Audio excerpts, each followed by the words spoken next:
Present hot topic Jagan గారు ప్రత్యేక హోదా.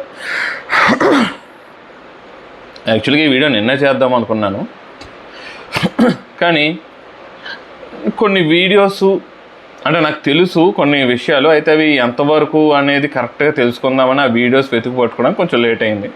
దాంతో నాకున్న వేరే పనుల వల్ల కూడా కొద్దిగా లేట్ అయింది. అందుకే ఇవాళ చేస్తున్నా. తమ్నెయిల్లో పెట్టుకున్నట్టుగా జగన్మోహన్ గారు అడుక్కోవడం మానేయడం చాలా మంచిది. ఓ విషయం చాలా క్లియర్గా చెప్తాను. ఇప్పుడు మంచోడో చెడ్డోడో జగన్మోహన్ గారు కాదు, మొత్తం జనరలైజ్ చేసి చెప్తున్నాను. మంచి వ్యక్తో చెడ్డ వ్యక్తో, క్యారెక్టర్ గుడ్డో బ్యాడో, మనుషులు అందరికీ అందరూ నచ్చరు. కొంతమంది నచ్చుతారు, కొంతమంది నచ్చరు. కానీ ఒక్కొక్కరి మీద ఒక్కొక్క రకమైన ఒక అభిప్రాయం అయితే ఉంటుంది. సరే, ఇప్పుడు చెప్పబోయేది హార్డ్ కోర్ తెలుగుదేశం వాళ్ళకి నచ్చకపోవచ్చు, కానీ జనరల్గా జగన్మోహన్ మీద జనరల్గా పీపుల్, సాధారణ ప్రజల్లో కొంతమందికి ఉన్న అభిప్రాయం ఏంటంటే, జగన్ ఒక స్టేటస్ లెవెల్ మెయింటైన్ చేస్తాడు, దేనికి ఎవరికి దేబ్రించడు, కేంద్రంలోనూ రాష్ట్రంలో కూడా కాంగ్రెస్ అధికారంలో ఉన్నప్పుడు ఎదురు తిరిగాడు అని ఒక ఇంప్రెషన్ ఉంది.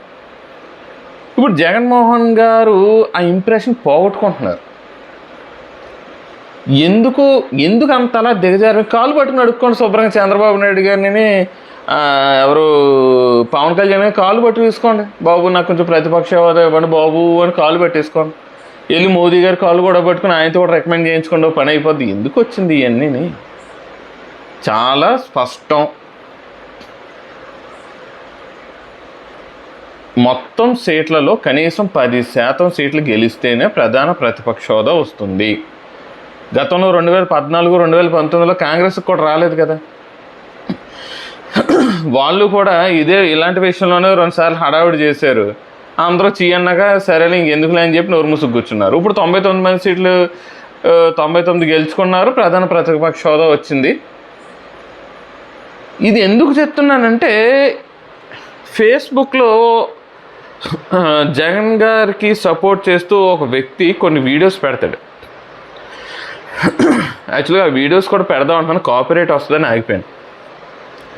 సరే, కొంచెం మెచ్యూర్డ్గా, కొంచెం సెన్సిబుల్గా మాట్లాడతాడు, విత్ ఆల్ ప్రూఫ్స్. చాలా నీట్గా మాట్లాడతాడు. నేను అతని వీడియోస్ కూడా ఎక్కువగా ఫాలో అయ్యేవాడిని.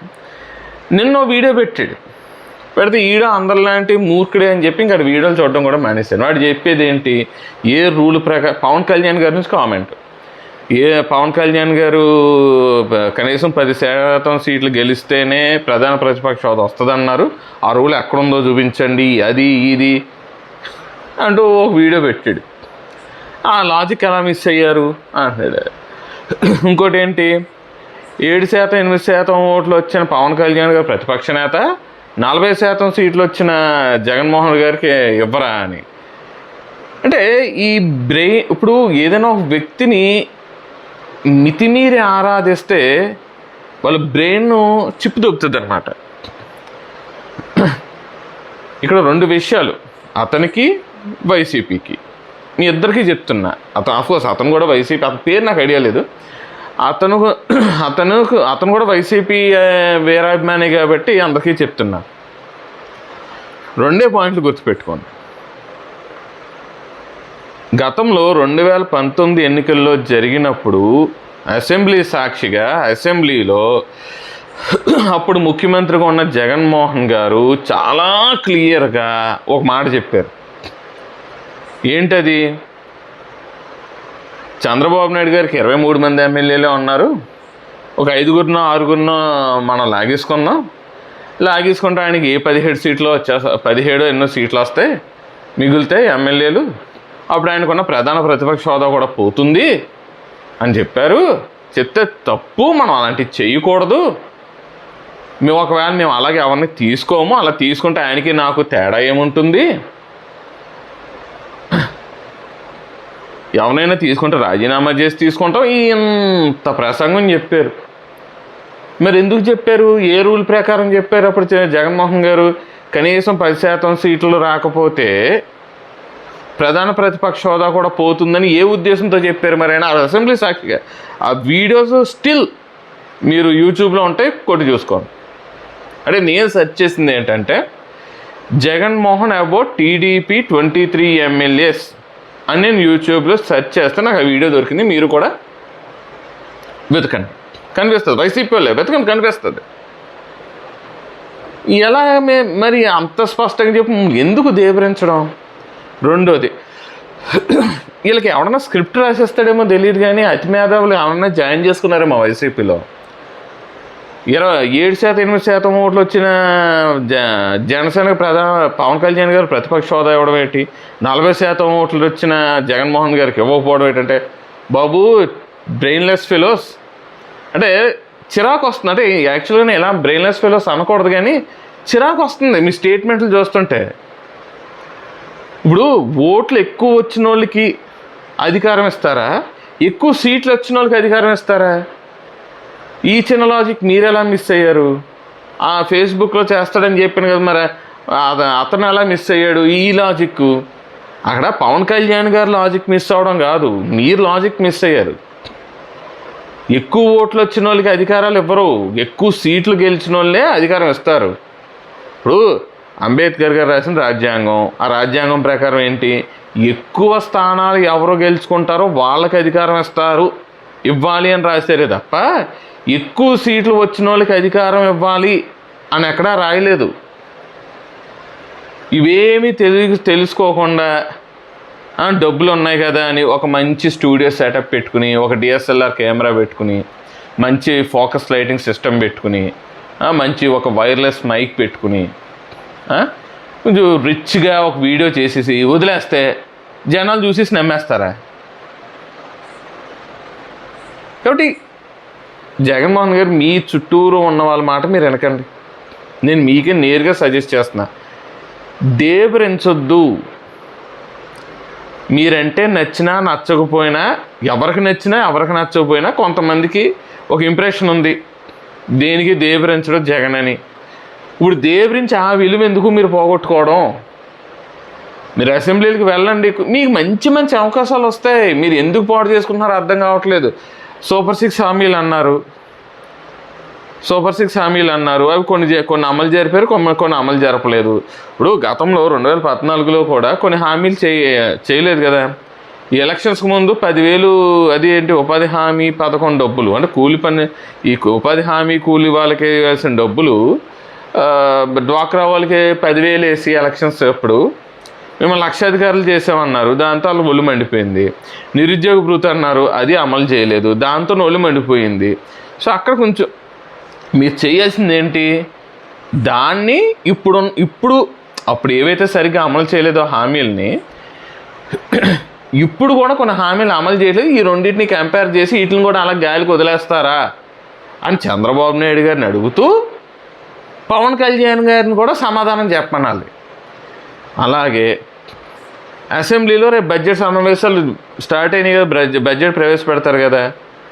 మీరున్న సమయంలోనే 14 లక్షల కోట్ల రూపాయలు అప్పు చేసేసారని అన్నారు కదా. సో ఇప్పుడు ఆ 14 లక్షల కోట్లు చూపించాలి కదా. సో ఇవన్నీ చేసుకుని ప్రజల్లోకి వెళ్ళడానికి మంచి అవకాశం ఉంటుంది. మీరు అది యూజ్ చేసుకోవడం మానేసి పోనే అది యూజ్ చేసుకోవట్లేదు, పోనీ జనాల్లోకి వచ్చి ఏమన్నా చేస్తున్నారో, మన మిర్చి యాడ్కి వెళ్ళి కొంచెం హడావిడి చేశారు, అది మంచి సక్సెస్ అయింది, ఇప్పుడు అదన్నా చేయండి. కానీ అసెంబ్లీకి రండి, కూర్చోండి, మాట్లాడండి, ప్రశ్నించండి. రెండు మాకు ఎక్కువ సమయం ఇస్తారు ఏంది, సీఎంకి ఇచ్చిన సమయం మీరు ఇచ్చారా? ఎవరికైనా మీరు తీసుకున్న సమయం వాళ్ళకి ఇచ్చారా? ఇప్పుడు అసెంబ్లీలో రూల్స్ ప్రకారం ఒక పార్టీకి ఎంత టైం ఇవ్వాలి అంటే ఆ పార్టీ తరఫున గెలిచిన ఎమ్మెల్యేల సంఖ్య ఆధారంగానే సమయం ఇస్తారు. ఇది మీకు తెలియదంటే మీరు నిద్రపోతున్నట్టే, అసెంబ్లీలో నిద్రపోయినట్టే, ముఖ్యమంత్రిగా కూడా మీరు ఫెయిల్ అయినట్టే. దేవరించొద్దు. మీరు హైదరాబాద్ పబ్లిక్ స్కూల్లో చదువుకున్నారు, అక్కడ స్టేజ్ మీదకి వెళ్ళి మాట్లాడాలి. ఏం చెప్తారు? మీకు 5 నిమిషాలు సమయం ఇచ్చారంటే 3 నిమిషాలు మాట్లాడాలి, ఒక నిమిషం ఏమో క్వశ్చనర్కి కేటాయించాలి, ఇంకో నిమిషం కంక్లూజన్ ఇచ్చేసి వెళ్ళిపోవాలి.